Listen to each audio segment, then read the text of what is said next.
All right, next up, Luther Burden the Third. I want to say Esquire after wire. It just seems like it needed Esquire there. Out of Missouri, 5'11", 208 pounds, 21 years old, from St. Louis. In 22, 375 yards, 6 touchdowns. In 23, 1,212 yards and 9 touchdowns. Beast of a season. And I'm telling you right now, I watched that year along with this past year. If he was the 23 version, we'd probably be talking about him as the first round pick. That's how good he looked that first year, that 23 year. Now 24 though, 12 games, 61 catches, 676 yards, 6 touchdowns, and a 77.9 PFF grade. He was first team All SEC the last 2 seasons. But like I said, he was really dominant in 23, not dominant really in 24. He's hard to tackle. He's strong. He's explosive. He tracks the ball well, but he has some concentration drop. Wow. He also needs more experience on the outside. Like if you want somebody who can play outside, inside, he's not going to be able to do that as of right now. He's going to need more time and more abilities to work on the outside. He's primarily a slot receiver there. But the big thing is looking at his 23 tape to his 24 tape. The biggest thing was how open he was able to get in 23.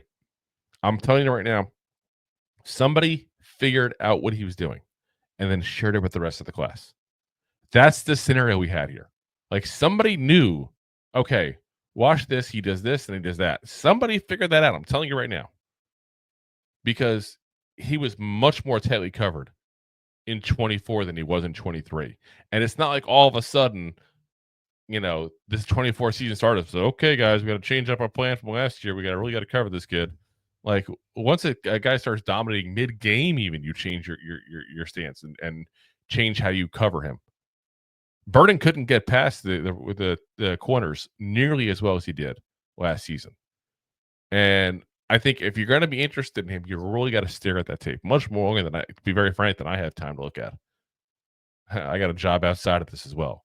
But if you're an NFL team looking at him and you can figure out what his tell was, or you can talk to some coaches and find out what his tell was, and you can fix it. Like I said, you saw something special in 23. You really saw something special in 23.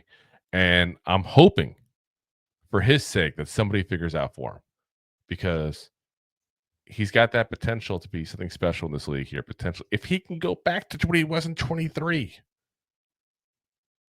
But that's a big if. That's a big if that we just don't know what's going to happen there. And I can't sit there and guarantee that's what's going to happen. So, best luck to the kid here, but it's a gamble of a pick here. Another boomer bust type of kid here. So, all right. If you like that clip, then you will love the full episodes too. Find us on your favorite podcast app and look for us on all your favorite social media platforms. Thanks so much. Please, I'm begging you. Please subscribe.